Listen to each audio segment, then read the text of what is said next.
Queridos hermanos, hoy llegamos a nuestro estudio número 5 de la Confesión Bautista de Fe de Londres de 1689. Recuerden que estamos estudiando el capítulo número 2, titulado De Dios y de la Santa Trinidad. En la entrega pasada consideramos las frases 5 y 6 del párrafo 1 del capítulo 2. Y hoy, Dios permitiendo, consideraremos las frases 7 y 8 del párrafo 1 del mismo capítulo 2. Con el estudio de hoy, Dios mediante, terminamos el primer párrafo del capítulo número 2 y nos quedan faltando 2 párrafos más de ese capítulo. Quiero que ustedes abran la confesión de fe y vayan al capítulo número 2 y comencemos la lectura en el párrafo número 1. Dice la confesión de fe: El Señor nuestro Dios es un Dios único, vivo y verdadero, cuya subsistencia está en Él mismo y es de Él mismo, infinito en ser y perfección, cuya esencia no puede ser comprendida por nadie sino por Él mismo. Es espíritu purísimo, invisible, sin cuerpo, miembros o pasiones, el único que tiene inmortalidad y que habita en la luz inaccesible. Es inmutable, inmenso, eterno, incomprensible, todopoderoso. Están hablando del Señor. Infinito en todos los sentidos, santísimo, sapientísimo, libérrimo, absoluto, que hace todas las cosas según el consejo de su inmutable y justísima voluntad para su propia gloria. Frase 7. Aquí entramos ya. Es amantísimo, benigno, misericordioso, longánimo, abundante en bondad y verdad, que perdona la iniquidad, la transgresión y el pecado. Frase 8. Galardonador de los que le buscan con diligencia y sobre todo justísimo y terrible en sus juicios, que odia todo pecado y que de ninguna manera dará por inocente al culpable. Queridos amigos y hermanos, me siento la verdad muy animado, muy animado. No me toca fácil, este es el trabajo que el Señor me ha concedido y por ende se espera que el Señor le conceda a uno la gracia. Pero estoy muy animado por la retroalimentación que varios hermanos de esta congregación y de otra congregación me han hecho llegar. La verdad es que glorifico al Señor en este aspecto.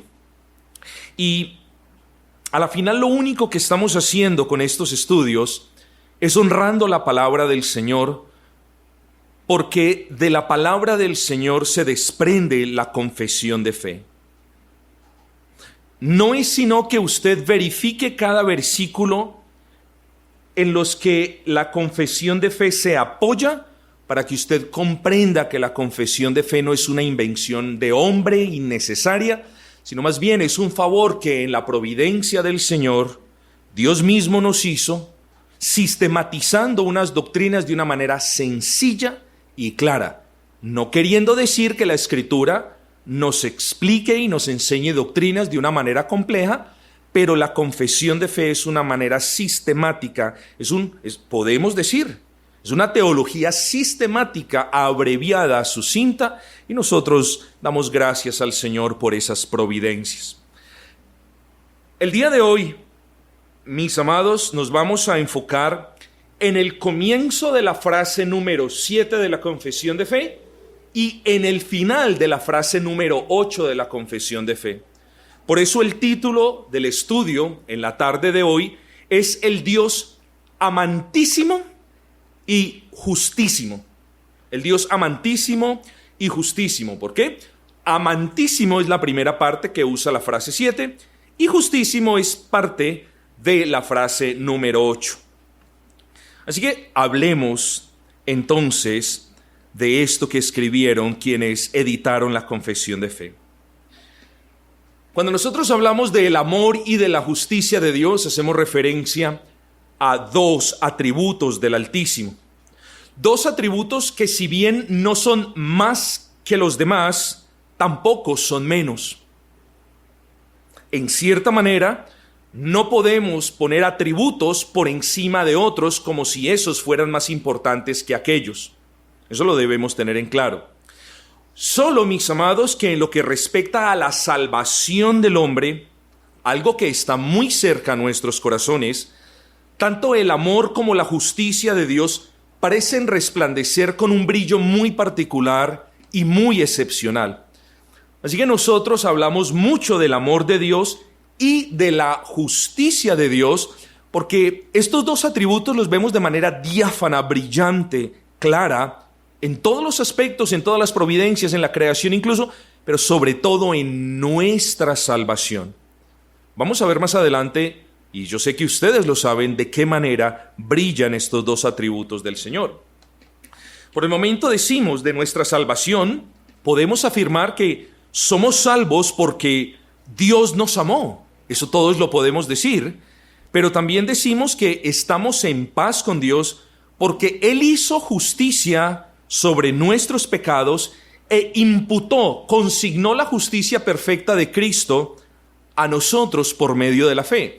Luego espero que usted vea el punto. En su salvación está toda la persona de Dios, está toda la economía de la Trinidad, pero si quiero ser un poquito pedante, puedo decir con humildad que en nuestra salvación el amor de Dios se besó con la justicia. Somos salvos por la gracia, lo sabemos, somos salvos porque Dios nos amó, pero estamos en paz con Dios porque Dios hizo justicia con nuestros pecados, castigando a Cristo y dándonos de Cristo la justicia que nosotros no podemos esgrimir por esfuerzos propios.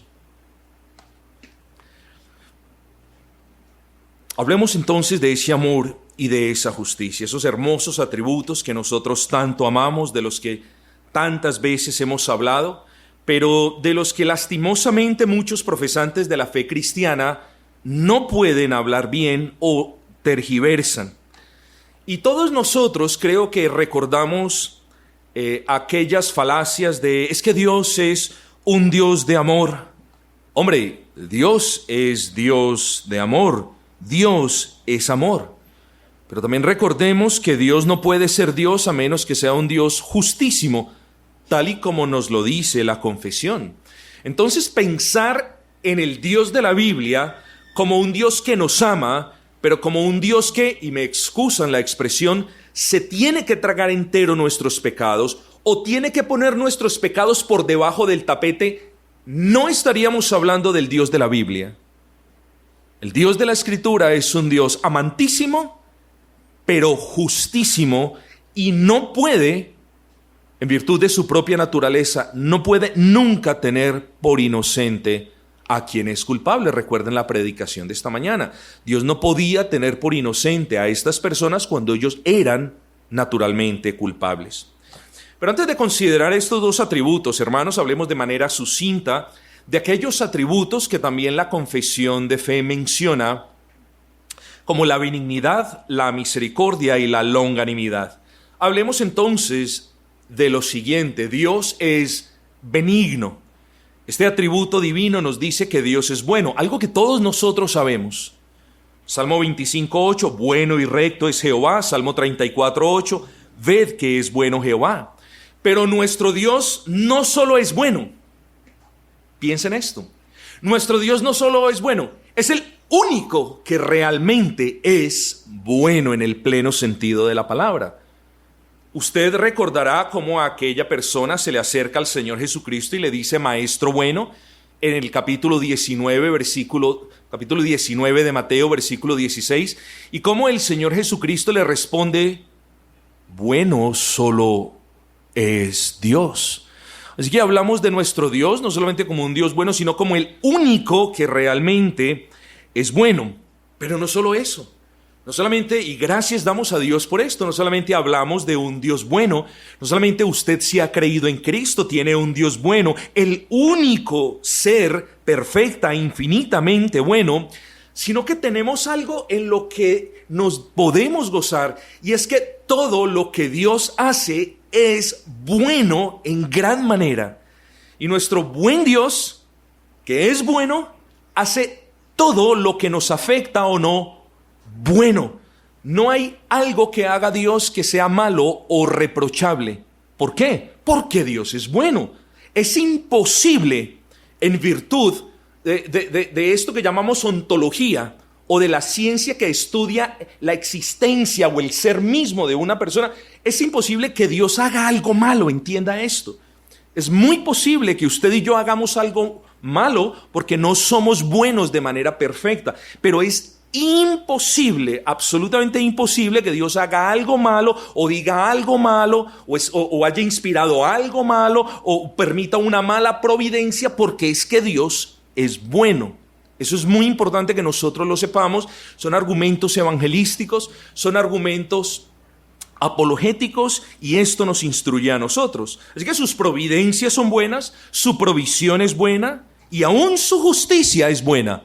Cuando nos duela, aún su justicia es buena. Pero la bondad del Creador, y esto es muy importante, hermanos, porque no podemos ir a extremos que no son bíblicos, pero la bondad del Creador no se limita al creyente, sino que se extiende para con el incrédulo.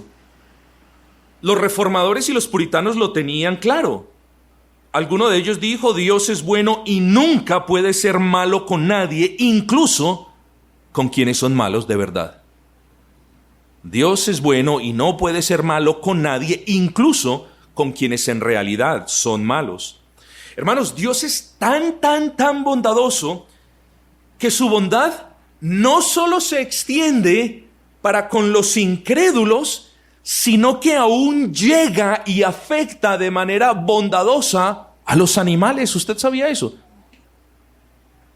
Hermanos, no estamos aquí abogando por la causa animalista ni ninguna de estas cosas, pero es lo que nos dice la palabra. Y esto, hermanos, se lo recuerdo para que ustedes vean que cuando habla la confesión, o más bien la escritura, a la que la confesión hace referencia de que Dios es un Dios bondadoso, tenemos que generalizar esta virtud para con buenos, malos, o más bien justos, injustos, incluso animales. Los ojos de todos esperan en ti, y tú les das su comida en su tiempo. Abres tu mano y colmas de bendición a todo viviente. No solamente a todo ser viviente, sino al animal incluso. Salmo 145, versículo 15 y 16. Así que, hermanos, demos gracias al Señor, porque no es que nuestro Dios sea bondadoso. Por supuesto que podemos hacer referencia a la bondad de Dios como un atributo. La confesión misma lo hace, pero yo creo que sería mejor si nosotros pensamos en que Dios es bueno y nada hay de malo en Él. Nosotros estamos confiados de que nuestras vidas están en las manos de un Dios bueno que hace con nosotros lo que siempre es bueno. Estas cuestiones deben confortar nuestros corazones, hermanos. Nosotros no estamos a merced de un ser malo. Nosotros no estamos a merced de un ser cambiante. Nosotros estamos en las manos y podemos vivir confiados, reposando de que nuestro Dios es un Dios bueno y que Él, siendo bueno, nunca hará nada malo con nosotros, los redimidos. Demos gracias al Señor por este hermoso atributo. Pero luego la confesión dice: Dios es misericordioso. Es un atributo cercano a la gracia, pero diferente de ella. Hermanos, gracia es el favor que no merecemos, pero que recibimos. Eso es gracia. Es un favor que no merecemos, pero que Dios nos hace. ¿Por qué? Porque Él es libérrimo, soberano, porque Él nos quiere bendecir. Entonces, gracia es el favor que recibiéndolo no lo merecemos. Pero misericordia es el alivio de la miseria que sí merecemos a causa de nuestros pecados. Comprenda eso. Entonces, gracia es el favor que Dios te da a ti sin que tú lo merezcas, o a mí sin que yo lo merezca. Pero misericordia es esa bondad, esa virtud por medio de la que el Señor alivia la miseria que nuestros pecados sí merecen. Entonces presten atención a esto. Dios es justo y no puede tener por inocente al culpable, pero siendo Dios justo, sigue siendo eterna e infinitamente bueno y misericordioso. Cuando Dios obra misericordia con nosotros, Dios no está atentando en contra del atributo de su justicia. Dios alivia la miseria que merecen nuestros pecados como lo hace con los incrédulos, pero no esto significa de que ya esté a cuenta o en paz con los incrédulos por su pecado. Es decir, la misericordia de Dios no anula la justicia y el juicio de Dios. Tengamos cuidado con eso. Y lo que sucede es cuando vamos a evangelizar o cuando estamos teniendo una conversación con otra persona, ellos confunden misericordia con gracia. Y eso es algo que lo tenemos que tener en claro. No, por la gracia del Señor hemos sido salvos, pero la misericordia de Dios es otro asunto, que algunas veces lo usamos de manera intercambiable. Yo le dejo ese uso a usted, pero sea cuidadoso con sus palabras. Luego, cuando la confesión afirma que Dios es misericordioso, lo que afirma es que Dios en cada instante, no hoy, no mañana, en cada instante está presto para aliviar la miseria de sus criaturas, incluyendo la miseria en la que muchas veces andamos a causa de nuestro pecado. Así que nosotros los creyentes, todos los días de nuestras vidas, hermanos, necesitamos no solamente la gracia del Señor, ese refresco diáfano que fluye del trono de majestad, sino que también necesitamos esas misericordias renovadas de nuestro Señor para con nosotros, porque somos torpes, otras veces somos desobedientes, descuidamos labores, descuidamos el servicio, descuidamos los medios de gracia y comenzamos a vivir de cierta manera miserables. Y ahí el Señor derrama su gracia y tiene misericordia de nosotros. Hermanos, demos gracias al Señor. Nuestro Dios es, podría decir, indescriptible. Técnicamente no, porque Él se muestra a nosotros en la palabra. Pero hermanos, las bondades de nuestro Dios van mucho más allá de lo que nuestras mentes finitas lo puedan comprender. La bondad de Dios para con usted es tan grande que usted sé que sabe que Él es bondadoso, pero no puede dimensionar ni mesurar la infinita bondad que Dios tiene para con usted. Y que de la misericordia también. Entonces, mis amados hermanos, recordemos lo que nos dice la palabra. Las misericordias del Señor son nuevas cada mañana. Lamentaciones 3:22 dice: por la misericordia de Jehová no hemos sido consumidos. Hermanos, piensen esto. Piense lo que dice el profeta Jeremías en Lamentaciones. Por la misericordia de Jehová no hemos sido consumidos. Estaban viviendo en un estado de miseria. El pecado pululaba. No había excusa para nada. Negaban la misericordia del Señor. Le daban la espalda a los profetas. Y aún estaban allí. ¿Por qué? Por la misericordia del Señor. Muchas veces, hermanos, podemos ver la misericordia en nuestras familias incrédulas y guardemos nuestros corazones gracias a nosotros. Tengamos cuidado con eso. Gracias a nosotros, hermanos. Digo, no gracias a nosotros, sino que por preservarnos Dios a nosotros, también en su misericordia preserva a nuestros seres queridos. En ese orden de ideas afirmamos algo similar a aquello que afirmamos cuando describimos la bondad de Dios. Dios es misericordioso para con los malos y con los buenos, para con los justos y los injustos, y aún su misericordia se extiende a toda la creación. Salmo 145 nos dice: bueno es Jehová para con todos. ¿Todos quiénes? Para con todos los hombres. Aquí tengo que hacer un paréntesis explicativo muy importante, porque cuando hablamos de gracia, y de nuevo esta es otra de las diferencias que debemos tener en cuenta, cuando hablamos de gracia, hermanos, hablamos de ese favor de Dios para con los creyentes que es infinito y no tiene límite. Es decir, la gracia del Señor lo acompaña a usted hoy, pero la gracia del Señor jamás dejará de estar en usted y con usted y por usted por todo lo que queda de la eternidad.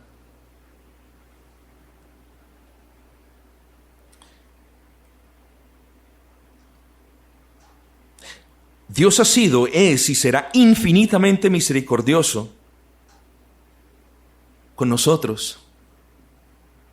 Y será muy grande y misericordioso aún con los incrédulos, pero La misericordia de Dios para con los incrédulos tiene un límite. Y ese límite es el día de la muerte de ellos. Hasta ahí llega la misericordia de Dios con ellos. La misericordia de Dios no traspasa ese límite. Mas la misericordia de Dios para con nosotros es perpetua y su gracia continúa con nosotros para siempre. Y debemos dar gracias al Señor por estas cuestiones, pero esto nos debe mover a proclamar el Evangelio, y sobra decirles eso, mis amados hermanos. Y qué hermoso es esto que sigue. Salmo 145:9. Sus misericordias son sobre todas sus obras, y de nuevo, curioso, esto incluye a los animales. ¿De dónde sacamos esto? ¿De dónde sacamos que Dios es misericordioso aún para con los animales? Bueno, ellos también se vieron afectados por el pecado del hombre. Ellos viven de cierta manera en miseria por el pecado del hombre. Hubo una maldición sobre la tierra por el pecado del hombre. Y miren lo que dice el Salmo 147:9. Él da a la bestia su mantenimiento y a los hijos de los cuervos que claman. Ahí vemos la misericordia aún para con los animalitos, hermanos. Vamos al tercer punto. Dios es longánimo. Esto muchos lo confunden con paciencia. Yo, hermanos, esta no es como el lugar, y no quiero en realidad decirles piensen esto y utilicen longánimo para estas situaciones. Solamente quiero exponerles aquello a lo que se refirieron los editores de la Confesión de Fe, porque hay cierta diferencia. Si bien la palabra paciencia y longanimidad son muy similares en su significado e intercambiables bajo ciertos contextos, lo cierto es que la paciencia es la virtud que soporta la adversidad de una circunstancia. Y, curioso, la longanimidad es la capacidad de soportar el comportamiento pecaminoso de una persona a lo largo del tiempo. Entonces, hermanos, si usted me lo pregunta, si usted lo quiere ver como sinónimo, véalo como sinónimo. Si usted quiere intercambiar longanimidad con paciencia, hágalo. Yo solamente me veo obligado a explicarle esta palabra longanimidad en el contexto de la confesión de fe. Porque en el contexto de la confesión de fe, los editores usan una palabra que se llama long suffering. Long, largo. Suffering, sufrimiento. Así que long suffering es como un sufrimiento largo. Y de ellos se refieren a Dios de esa manera. He's long suffering. Pero no porque esté sufriendo, porque eso ya lo dejamos en claro, sino porque es longánimo. Nosotros en nuestro idioma no tenemos una mejor palabra para reflejar esa idea que queremos nosotros decir. Entonces, paciencia es la virtud que soporta una circunstancia difícil, pero longanimidad, muy por lo general, hace referencia a la capacidad de soportar el comportamiento gravoso y pecaminoso de una persona por un espacio muy prolongado de tiempo. Así que longanimidad como atributo divino es la perfección por la que Dios soporta las constantes ofensas y las persistentes transgresiones de su ley. Ahora, Él las soporta no porque le toca, sino porque así es Él. Hay cuestiones aquí un poquito filosóficas que espero que no lo sean y no lo compliquen. Lo que le quiero decir es que Dios no soporta las continuas y persistentes transgresiones de las personas porque le toca, sino porque Él es así. A nosotros nos toca. Tenemos que hacer un esfuerzo por soportar el pecado y por tener paciencia en una circunstancia. Dios no, Dios es longánimo en el sentido de que el pecado persistente de los seres humanos a Él no lo afecta. Es una virtud divina. Así que, hermanos, recordemos ese pasaje de 2 de Pedro 3:9.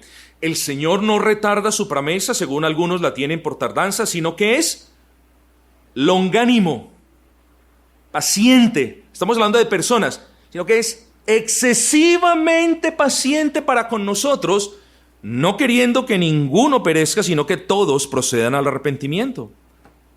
Hermanos, aquí vemos la longanimidad de Dios con los suyos. Y si usted se pregunta, Señor, ¿por qué estamos viviendo lo que estamos viviendo y por qué no vuelves?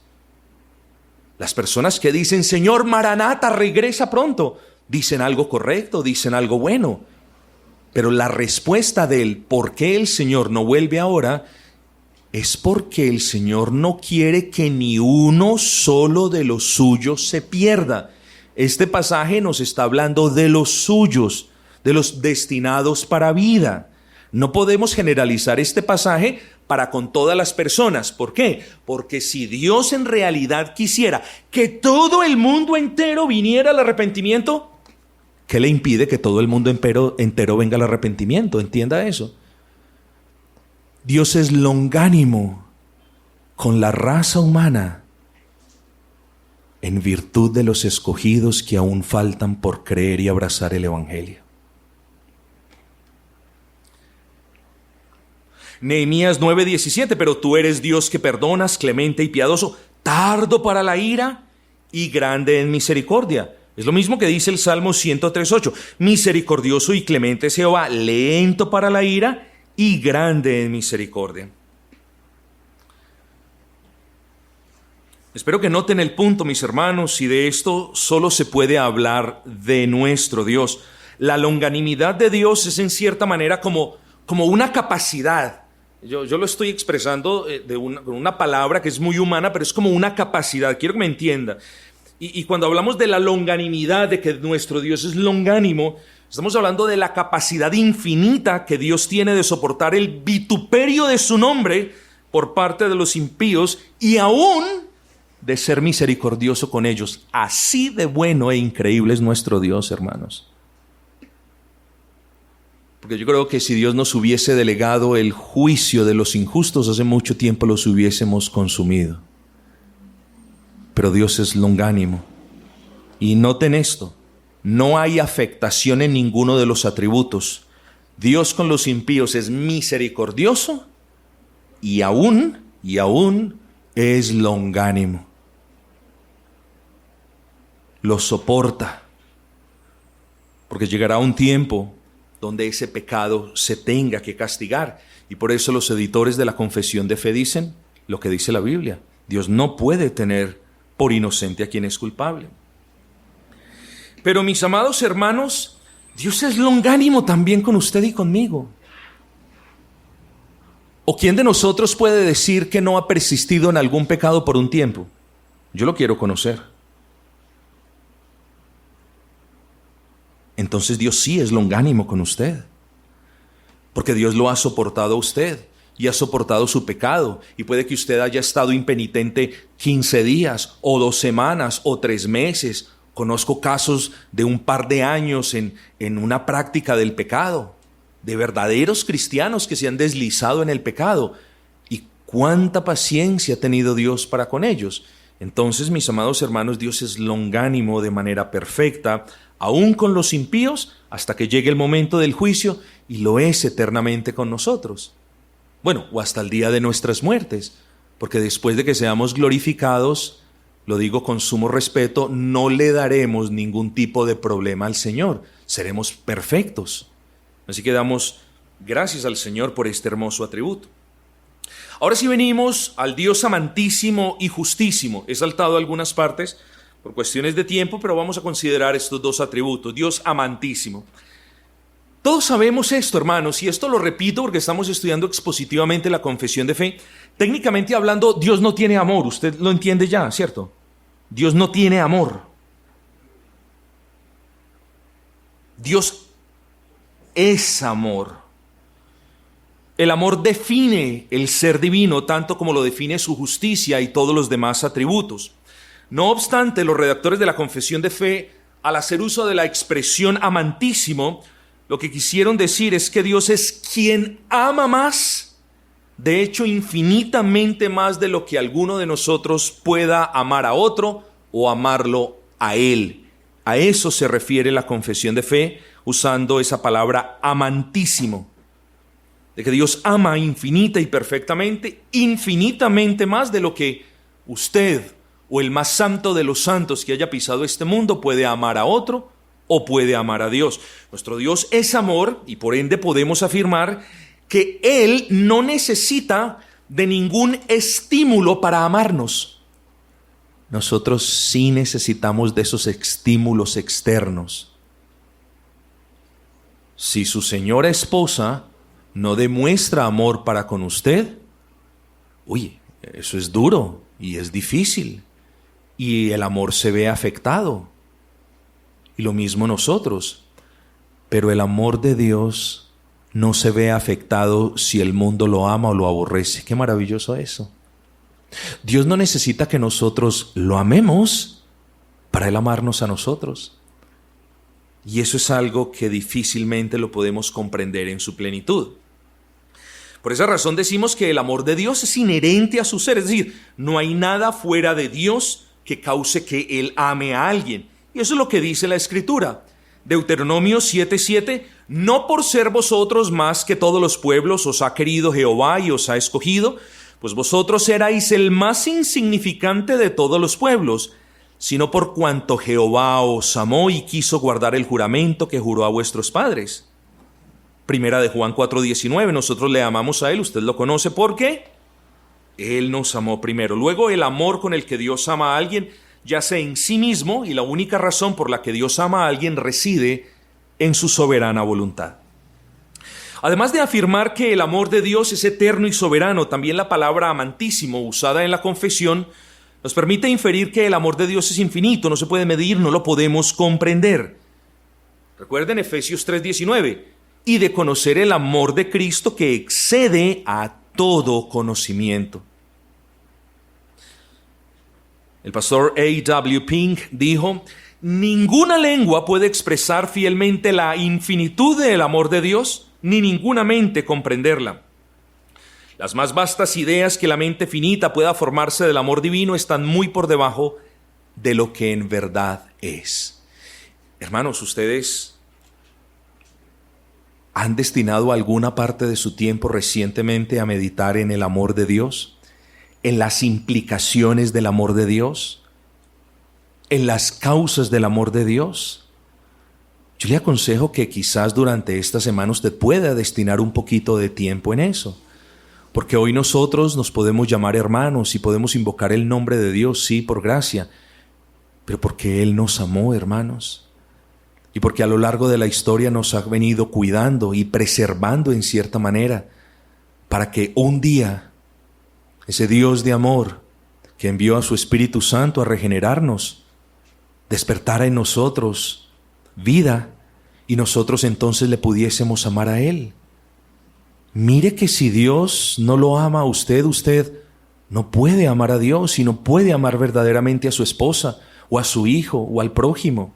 Sí, los incrédulos tienen la capacidad de amar, pero no es un amor perfecto, no es un amor, yo diría, no es que no sea un amor agradable a Dios, pero no es un amor del amor cristiano, del amor lleno de gracia con el que nosotros debemos amar a los demás. Hermanos, qué consuelo meditar que nuestro Dios es amor, es un grande consuelo para nuestras almas. Nosotros fuimos rechazados por muchas personas, muchos compañeros nos hacían a un lado, mucha parte de nuestra familia también pasó de nosotros. Cuando nosotros vinimos a los pies de Cristo, seguramente muchos de nuestros familiares dijeron, vamos a ver cuánto le dura a ese. Pero Dios nos amó y es ese amor el que nos ha sostenido hasta el día de hoy.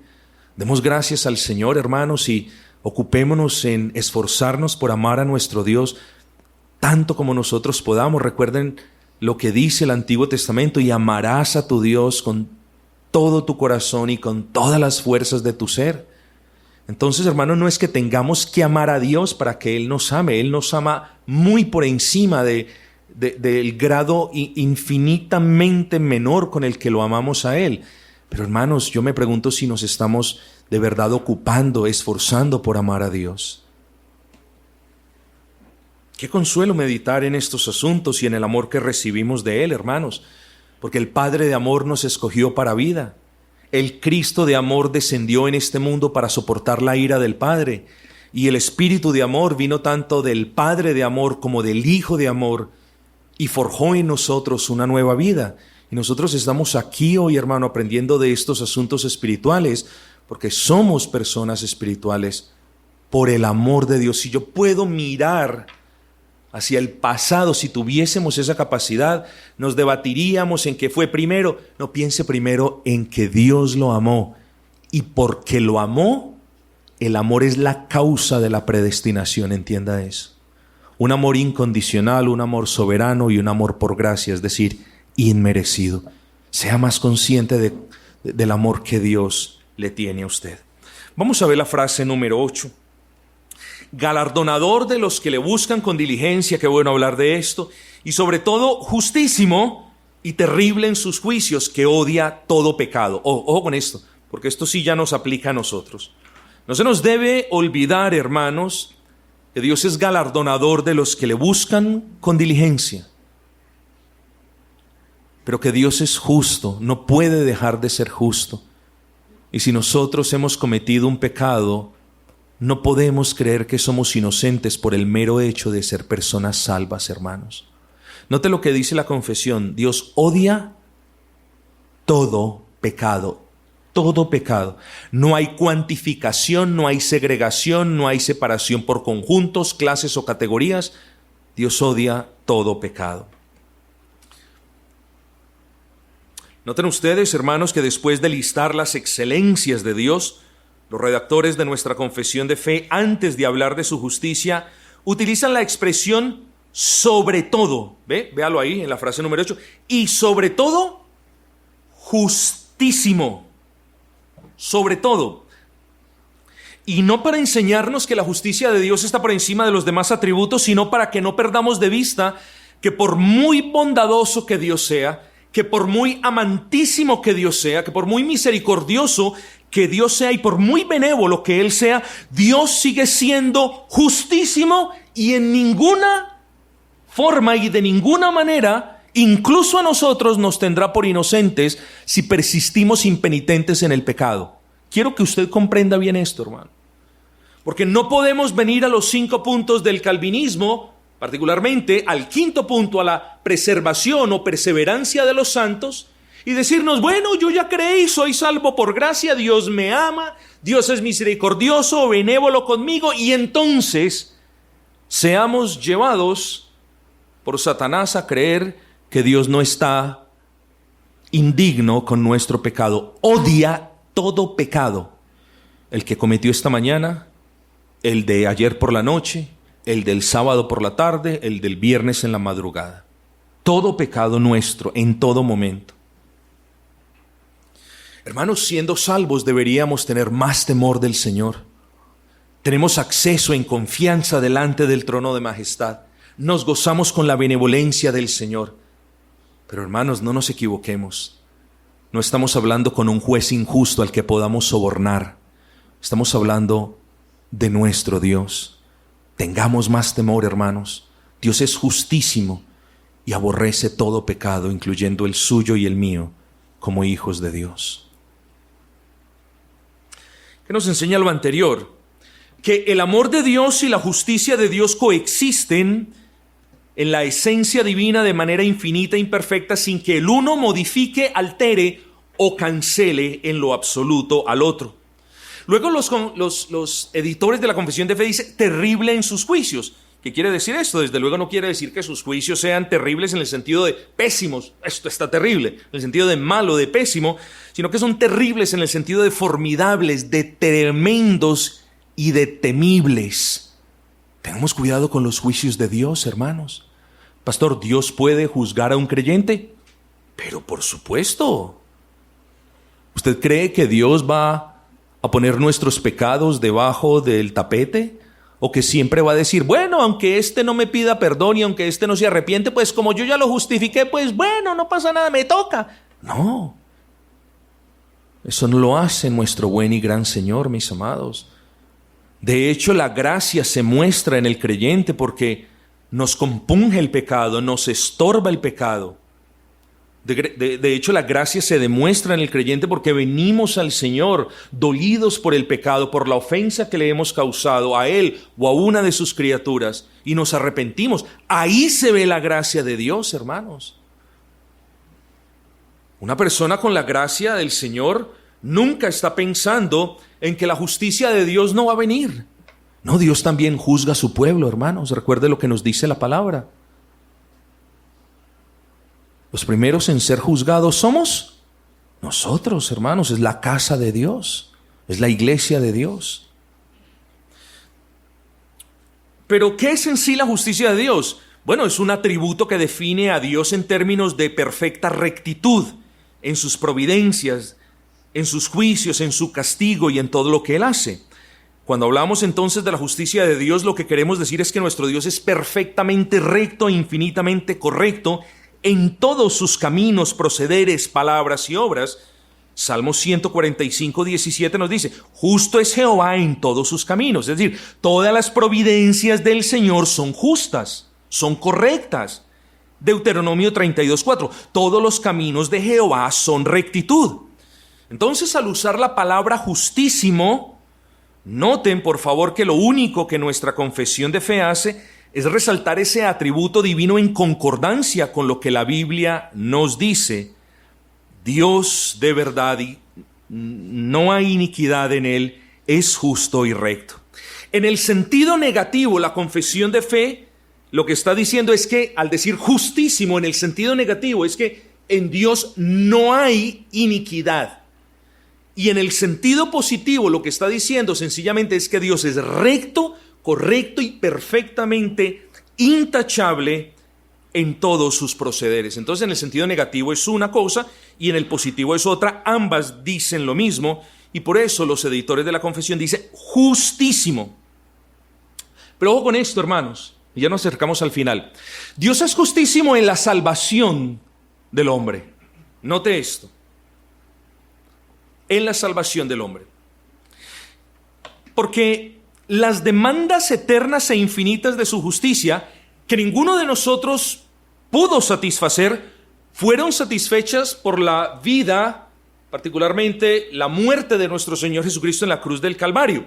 Así que cuando pensamos en la justicia de Dios manifiesta en la salvación o manifestada en la salvación, no pensemos que Dios nos salvó declarándonos inocentes y la expresión que por tercera vez uso y echando debajo del tapete o al olvido nuestros pecados. Si eso es lo que usted cree, ese no es el Dios de la Biblia.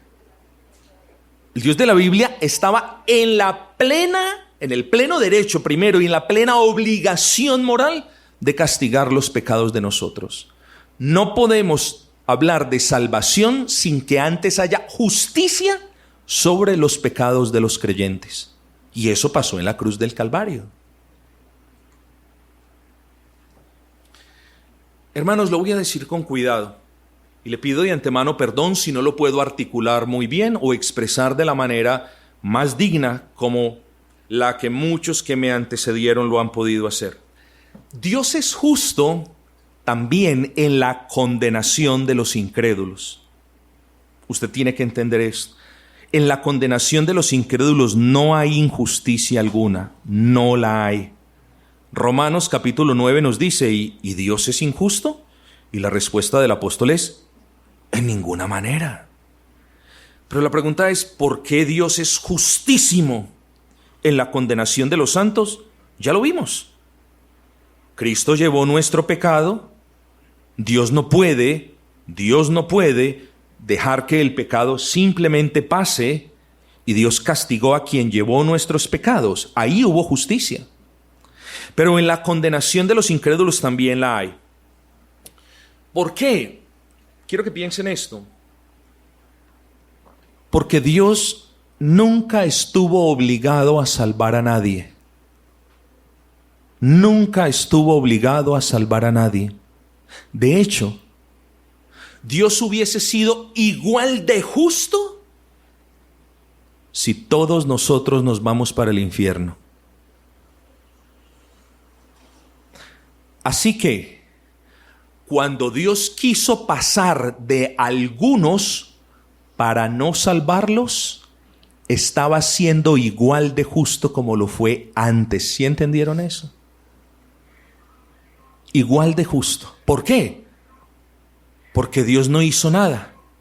No los incitó al pecado, no violentó sus voluntades, no les impidió venir a escuchar el Evangelio. Dios los dejó tal y cual ellos nacieron. Dios los dejó tal y cual ellos quisieron venir. Dios no les envió espíritu maligno, no les envió influencias satánicas, no. Les dio lo que ellos aman, les dio lo que ellos quieren. Entonces, mis amados hermanos, en la condenación, cuando Dios pasa, recuerden que la reprobación no es que Dios dice, voy a meter a estos en una bolsa y los voy a poner en el infierno, no. La reprobación obedece a que Dios no envía su espíritu a ciertas personas. Y la pregunta ¿es que lo tenía que enviar? Espero que usted sepa la respuesta. Dios no tenía que hacer nada. Si envió su espíritu a nosotros fue por mera gracia. Pero si no envió su espíritu a otros, estaba siendo justo. Tengamos ese razonamiento claro allí. Dios es justo en la condenación de los incrédulos porque simplemente pasó por alto a quienes quiso pasar por alto. Eso es justicia. Injusticia sería que Dios los instara a buscar su destrucción. Injusticia sería que Dios les diera el cielo sin que las demandas de la justicia de Dios hubiesen sido satisfechas. Eso sería injusticia. Injusticia sería que Dios salvara a quienes aman la iniquidad y rechazan a Cristo. Eso sería injusticia. Entonces, mis amados hermanos, justicia es que Él los hubiese dejado en los designios de su corazón sin afectarlos ni positiva ni negativamente. Los dejó en los designios de su propio corazón. Eso es justicia. De la misma manera como hizo justicia con nosotros por gracia, va a hacer justicia con ellos sin haberles dado gracia. Y de nuevo, en el momento que usted crea que Dios tenía la obligación de darles gracia, ahí usted está hablando del Dios que no es el Dios de la Sagrada Escritura. Hermanos, termino con esto. ¿Qué pasó en la cruz del Calvario? La cruz del Calvario es la más grande prueba de que el amor de Dios se besó con su justicia y que ambos atributos se tomaron de la mano para brillar de la manera más resplandeciente en toda la historia del hombre. Allí en la cruz del Calvario, el Dios de amor vertió sobre Cristo el peso de su ira. El Dios de amor, dice que ya hablamos, el Dios amantísimo, vertió sobre Cristo el peso de su ira, castigando el pecado que Cristo llevó en nuestro lugar y haciendo justicia a las demandas de su ley. Allí en la cruz el Señor Jesucristo hizo justicia por nosotros y murió por amor a nosotros. Note entonces cómo el amor de Dios, ese Dios amantísimo, es también ese Dios justísimo y la plena manifestación de la concordancia de esos dos atributos los vemos en la cruz del Calvario. Luego, hermanos, allí en la cruz podemos ver la justicia de Dios en el castigo de nuestro Señor y el amor de Dios en nuestra salvación. Gloria a ese Dios amantísimo, benigno, misericordioso, longánimo. Frase 7. Gloria a Dios, a ese Dios justísimo que odia todo pecado y que de ninguna manera dará por inocente al culpable.